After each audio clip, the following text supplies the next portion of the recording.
Hey Chiefs Kingdom! I'm thrilled to have you here. What an incredible season it's been for our Kansas City Chiefs. We've locked in the #1 seed in the AFC, secured a first-round bye, and now the team is laser-focused on making another deep playoff run. It's such an exciting time to be a Chiefs fan, right? Of course, we can't forget about our superstars like Patrick Mahomes, Travis Kelce, and Chris Jones. These guys have been game-changers. But, as we all know, winning championships isn't just about the big names. It's those lesser-known players who step up in crucial moments that make all the difference. Trust me, we've got some hidden gems on this roster ready to shine.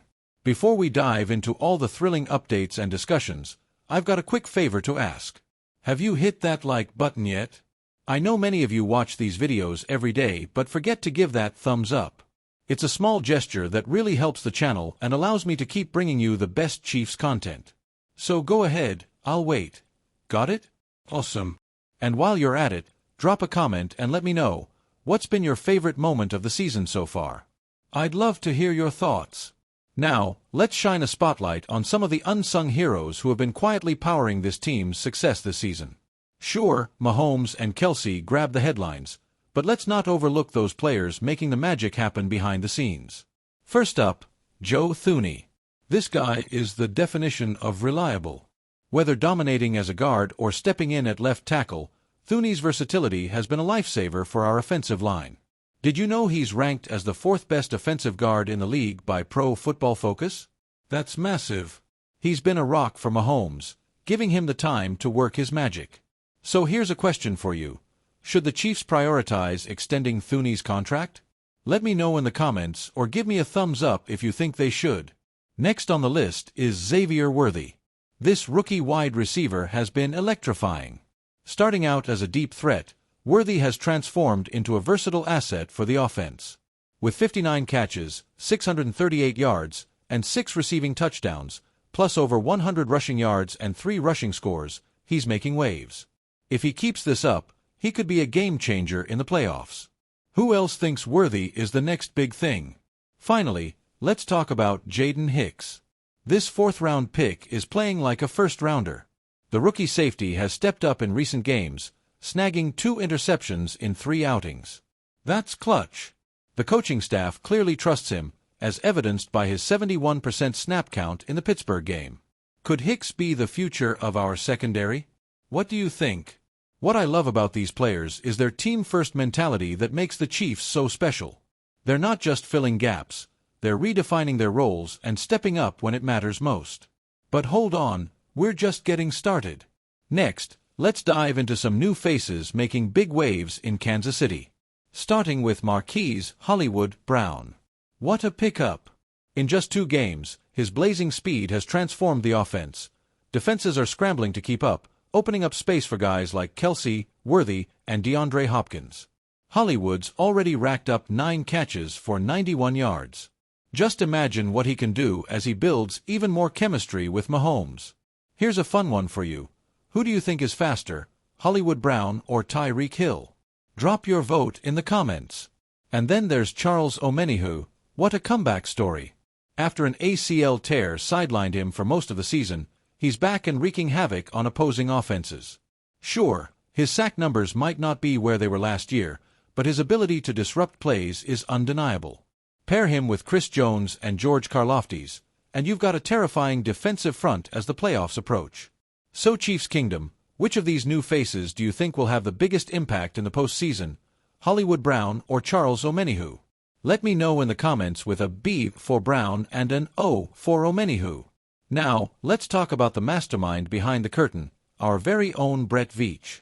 This guy has a knack for building teams that not only dominate the present but are also primed for long-term success. His strategy is all about balancing proven veterans with young rising stars, and it's working wonders. Take rookie safety Jaden Hicks, for example. He's been getting more snaps lately because Veach and the coaching staff are clearly grooming him to be a cornerstone of the defense, especially as we consider the future of veteran Justin Reid. It's a bold move, showing Veach's confidence in the team's young talent. Are you ready to see Hicks take on a bigger leadership role? Let me know in the comments. And we can't forget about Veach's eye for drafting offensive talent. With Travis Kelce turning 35, you know the front office is already planning for his eventual successor. Enter Harold Fannin Jr., a tight end from Bowling Green who's been turning heads in college with 100 catches, 1,342 yards, and 9 touchdowns. Can you imagine Mahomes throwing to another Kelsey-level tight end? If you could pick a nickname for Fannin as a future Chief, what would it be? Drop your ideas below. The point is, Veach isn't just reacting, he's always thinking 3 steps ahead. This kind of foresight has kept Kansas City at the top of the NFL. But before we start daydreaming about the future, let's focus on the now. The hot topic swirling around Chiefs Kingdom is the rumors about a potential trade for Max Crosby. This one is juicy. Crosby is an absolute beast. He's been the heart and soul of the Raiders' defense, and his ability to pressure quarterbacks is second to none. Imagine him lining up alongside Chris Jones and George Karlaftis. Our defensive front would be terrifying for any offense. But let's be real, pulling off a trade like this would come with a hefty price tag, likely a first-round pick or more. Do you think the Chiefs should go all in for Crosby? Vote in the comments. Now, why would Crosby even consider leaving the Raiders? It's no secret he's frustrated with their lack of consistency and has voiced his desire to compete for championships. The Chiefs are the perfect fit for him. Plus, Crosby has openly praised Kansas City and Mahomes. He knows what this team is about. Trading Crosby to a division rival would be controversial at best for the Raiders, but if they're looking to rebuild, getting draft capital might be their best move. But would they really pull the trigger? This rumor is the definition of high risk, high reward. Would you welcome Max Crosby to the Chiefs, even if it means giving up some top draft picks? Share your thoughts below. Lastly, let's wrap things up by discussing what all these moves mean as we gear up for the playoffs. The adjustments and additions made by the Chiefs indicate a commitment to not just participating in the postseason but dominating it. Thanks for sticking around, Chiefs Kingdom. Your thoughts and engagement mean so much. Don't forget to hit that like button, subscribe for more Chiefs content, and ring that notification bell so you never miss an update. Let's go, Chiefs! Keep believing, and I'll catch you in the next video. Patrick Mahomes in Kansas City was a big deal because it literally came down to who was going to have the ball last, and he actually was supposed to win that game, and Patrick Mahomes, defense they had 13 seconds, and couldn't stop Patrick Mahomes. That is ridiculous, because basically for all intent the purposes Josh Allen had won that game, it's just that Patrick Mahomes had ball last, we remember that. What we see from Lamar Jackson career in the playoffs 2-4. Record 57% completions 9. Touchdowns 9 turnovers 26 sacks a QBR 75.7. You can't be a 2-time league MVP and you 0-5 against Patrick Mahomes. You got to get it done, you got to get. And that's the thing, Molly, that Lamar has working against him. He's a 2-time league MVP. There haven't been very many of those, and normally 2-time league MVPs they play with. We did the same thing with. I feel like he has a different skill set than Patrick than Josh Allen, and that's why I feel like he deserves a little more of a pass than Josh Allen for. It's like, what's the excuse? Well, here is 2 things too. First of all, Josh don't have any MVPs. Number 1, 2, Stephon Diggs and Gabe Davis are going. We were expecting Buffalo to take a DI. We expected Baltimore to take a step up. Not everybody did. Not everyone liked the Derrick Henry move a lot of. When Sean at first started, tell him when that first started with the 2 of them, they're like, how's this offense going to work with Lamar Jackson, a running quarterback, and a lot of people thought it wasn't the right move, and it wasn't clicking right away. I don't know, you're right. Stop saying I know you're right. It wasn't a move, was how they were using it. Yes, didn't know how they didn't to make put him in coming the season. The question was about numbers. Was there going to be a drop-off in Lamar Jackson's statistic? I remember Dan being on the show and saying Ren's a taking, we don't count him when he come to quarterbacks. He gets emotional. The point that I'm trying to make you that we looked at it and say the numbers were going to dip, but we expected them collectively as a team to be better. So if you're looking at Lamar Jackson, you're saying to yourself, wait a minute, now you got to show up and handle your business in this competition. Josh Allen has already shown he can do that. We're waiting to see that. I'm done with this conversation. Let's talk about the NBA. Lamar has 34 passing touchdowns, Molly, with 3 PCKs. I just feel like we're so hard on Lamar because you get once you hey there, Chiefs fan.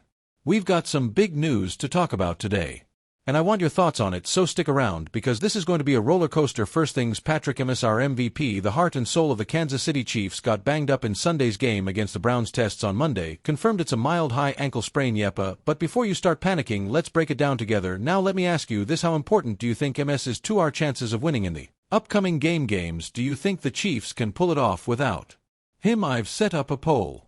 Right here, go ahead and cast your vote. Alright, let's talk specifics about M's injury. The tests confirmed it's a mild high ankle sprain, and while that might sound scary, it's not the end of world. Here's what happened during the second half of Sunday's game. MS was hit hard, one defender went low the other high just as he threw an incomplete pass. You've probably seen the replay a dozen times by now, but if not, picture this: our QB goes down awkwardly, and suddenly the entire stadium holds its breath.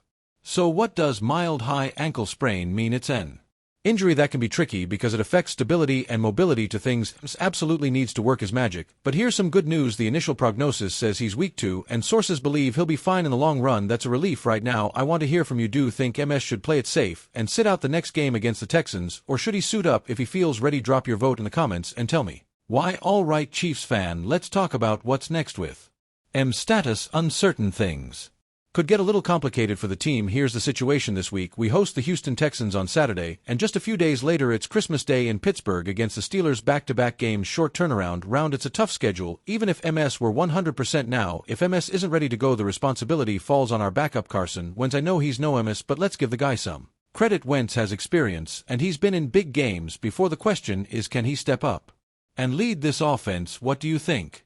Drop a comment below or vote. Do you believe Carson Wentz can carry the Chiefs through these next games? Yes or no? No. Here's another angle to think about. If Miz plays hurt, is it worth the risk? Sure, we need these wins to stay on top, but is it better to rest him now and have him 100% for the playoffs? Tough call, right? And don't forget, the Texans may not have a great record, but they're unpredictable, and the Steelers, they'll be looking to play spoiler on Christmas Day. These are must-win games for us. No doubt about it. Let's be real. Patrick MS isn't just the quarterback of Kansas City Chiefs, he's the engine spark, the game changer. Without him, the team feels different. You've seen it, his ability to make impossible throws, extend plays, and rally the team is unmatched. Losing him, even for one game, feels huge, doesn't it? But here's some good news. Sources say he's going to be fine in the long term, and that's a massive relief. Think back to those clutch moments like his heroics in the Super Bowl. Remember how he turned the tide when it mattered most? That's the M's magic we all know and love. Now, I want to hear from you. What's your favorite M's moment? Maybe it's one of those no-look passes or a game-winning touchdown. Share it in the comments below. I'll be reading them. Also, where does this leave us, Chiefs fan? Sure, M's injury is a setback, but if there's one thing we know about this team, it's that they don't back down from a challenge. Whether it's Carson Wentz stepping in or MS making a speedy recovery, the Chiefs have the heart, talent, and resilience to keep pushing forward. Here's what I need from you. Stay tuned. We'll keep you updated on M's progress and how the team is preparing for these crucial games. Hit that subscribe button and turn on notifications so you don't miss a thing. And before you go, drop your predictions for the Texans and Steelers games in comments. Who's stepping up and how do you see it playing out? Let's hear. We're in this together. Chiefs Kingdom, let's go get it.